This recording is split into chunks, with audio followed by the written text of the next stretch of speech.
So I think, yeah, it's just cultivating a very good, and I think we're all very proud of it. As we see a lot of times, we like to flex that we're the best on Twitter, maybe because we are, but you know, who's to say? We're biased, you know. I might not be, but. I mean, as someone that has went to every RCS event since GOML, and at every single one, there's always been multiple, like a tri-state influx at every single like top 32 and even in the top 8. Yeah, I think this qualifies to be the best major, the best local. Yeah, well, I feel like the fusion teams packs up anybody in a crew battle. I'll say it. I'll go on record putting that out there. Anybody wants to swing at us, we'll swing right back. All right, but this game one, we got a little Clairen action. We'll see if the futuristic one can take down vooni's Clairen. It's bit after bit. They never stop. Crazy that there's been 2 mirror matches now. Game 1, no less, too. Yeah. Somebody check the computer. Hold on. Yeah, check him to the GPU. Oh, got him? Oh, wait. Vooni, oh, got him? She might just actually be a random player. Hold on. Yeah.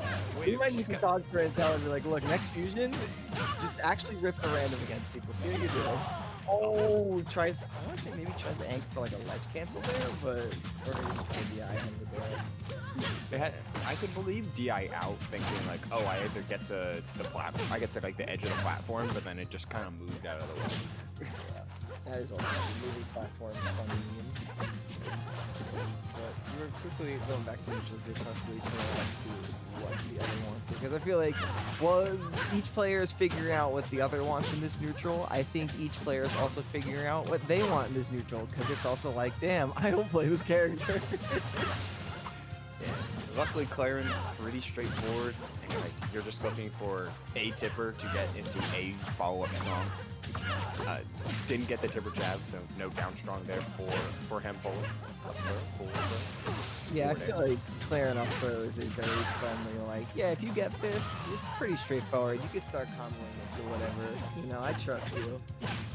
Yeah, the hard part about Clairen's general game plan is finding the... Oh, thank you, Train.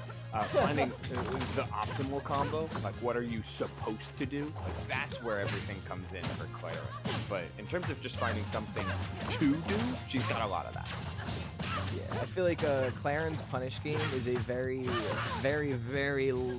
big like combo tree. It has a very low skill floor, but a very high skill ceiling in the sense that she could play in like kind of like a spacing sortie sense where it's like, yeah, I'll just go for my 1-2s, I'll go for my big hits, I'm gonna go for my big, you know, dares, F strongs here. But at the same time, like once you really get a feel for her kit and see how her moves flow into each other, like we've seen players like, you know, like Boyko, Gunshoe, like top level planets like that just take people for absolute trips around the stage.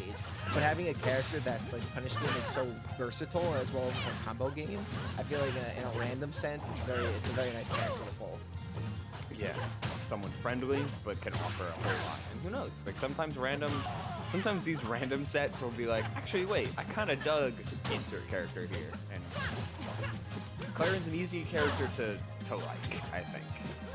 I feel like sometimes like you may find like a, you know, sometimes people may find like a character it's like, oh wait a minute, this character feeling, granted this person is also playing random, this character feels really nice into this character. I may want to consider like a secondary situation, you know, if you feel like that stumped with like your main. But yeah, but again, I think also like I'm also a big proprietor of like, if you don't understand a character or if you want to learn like, you know, maybe there's something you're not seeing, just play the character for a couple days. Like, you know, don't necessarily like main them or like learn them, but even just, you know, hitting casual 1v1 with like, you know, like I didn't really understand Rano on screen when I started playing Rivals really consistently. So like I just kind of, you know, putzed around with him on casual for a couple days, and that alone was like, okay, I kind of get it now. I see how stuff flows. I see where my DI is messing up because I'm understanding like, oh, I hit that on that person because they held in there and I hold in there. Huh? Oh man, the square thing goes in the square hole. Damn, like. No, I 1000% agree. Like, especially for common characters that are really powerful, like Olympio, like Rano's relatively common. Characters like Clairen, relatively common. Like Zetterburn, like all these characters, like the best way to fully understand them is just to try and experiment. So when you have a casual queue mode that is relatively well populated, yeah, utilize that as a resource just to try and jam some games and understand what it is exactly happening. Yeah, even if it's just like going in training for like 20 minutes and just like smacking around the dummy, just like seeing how the character goes, just seeing like, okay, I could see the reason why like I'm losing the down to all the time is because the hitbox looks like this, and then it pops me up, and like, oh, they really just get imagination out of that. It's not me, this is just how the character functions. Okay. And I feel like that alone kind of removes some of like the mental stat. Because I feel like a lot of the frustration when you like fight a character you don't know is like just that in up itself. You don't know. It's like, what am I getting hit back? What is it doing? I'm just mad now. So yeah, understanding can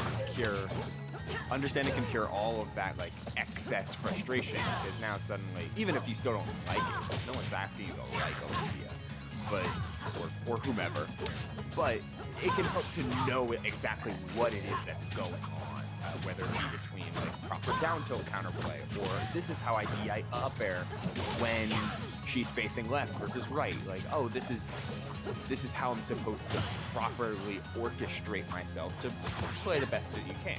That level of understanding can do a lot to anyone. It's what I always try to go. No Diana. Keep the friends close, keep the enemies closer. Like, know your character, but know what you're fighting even more sometimes.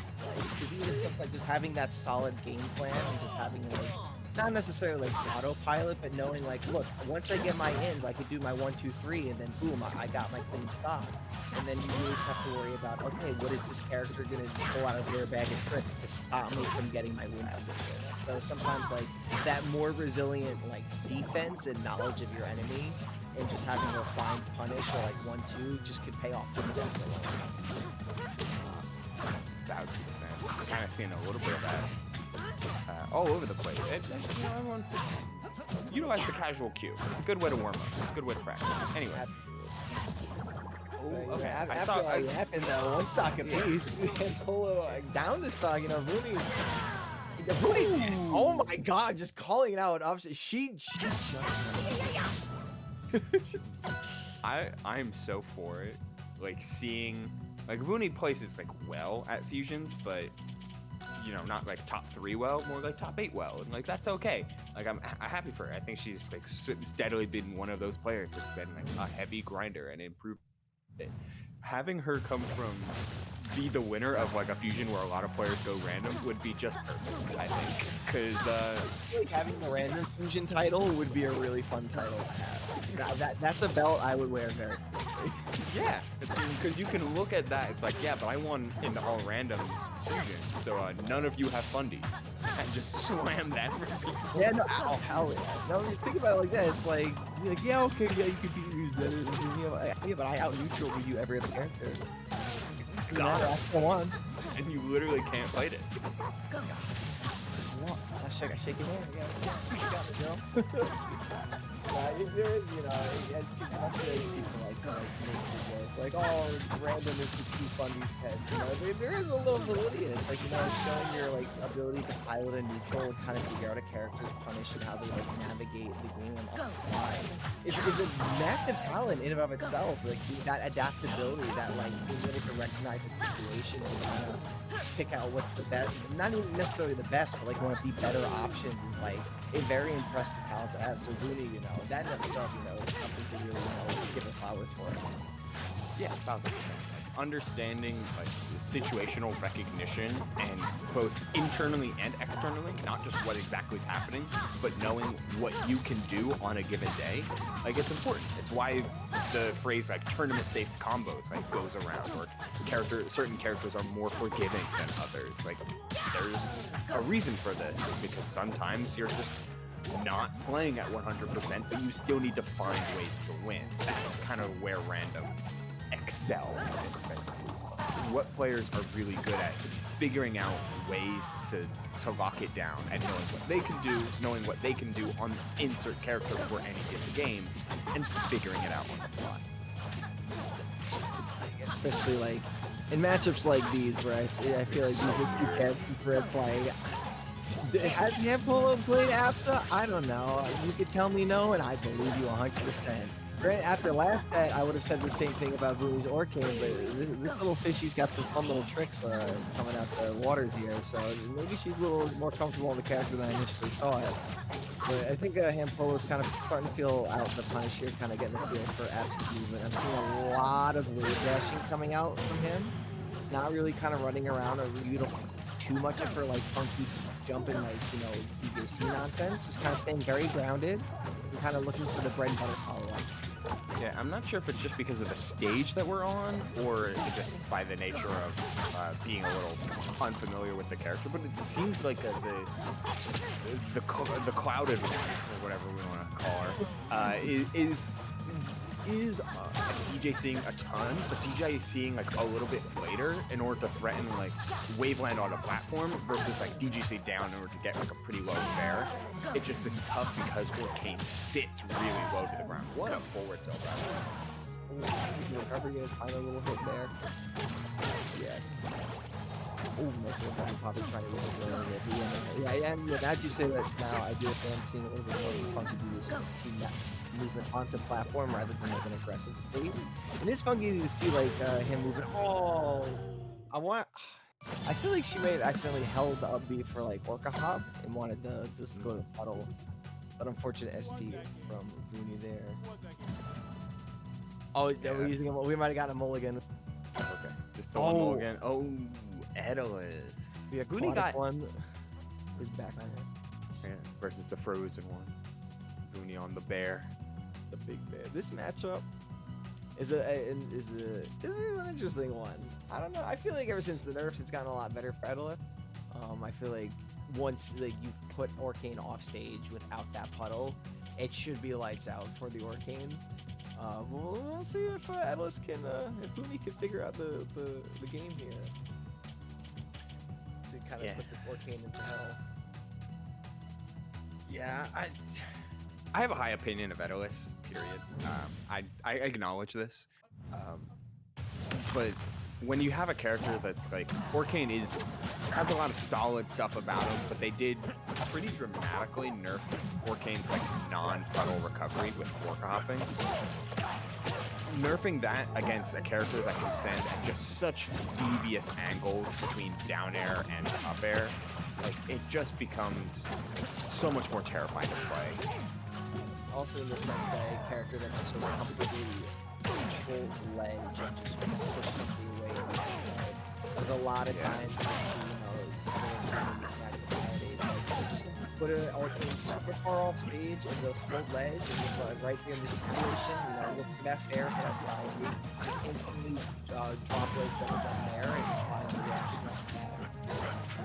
Vooni already kind of starting to pick up and realize, ooh, wait, once I get Orcane off stage that puddle, that's kind of scary. It was a very nice bear to catch the shooter. That is one thing Orcane still does very much have in the matchup. Once you kind of have Edelus locked down in recovery, that is lethal. Once I feel like HamPolo recognize that and just goes with it, I can probably see him go for like a bear. But right here, oh no, nothing on Vooni there to get that. Yeah. Oh, the shield wasn't even frozen.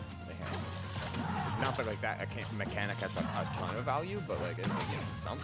Yeah, no, I believe the way the freezing works, you're getting hit by down B, you have to get hit by the quake, and that's what freezes you and freezes your shield. So if he drops right on your head, it will just do raw shield damage. There is some funky time when you're on ice. That's so weird. Oh, I didn't see you on ice, but maybe there are some weird interactions. The shield looks like it's on ice, but then the character model itself is on off. I believe the way it works is the character has to be touching ice, not necessarily the shield. I suspect the Coeur yells at me.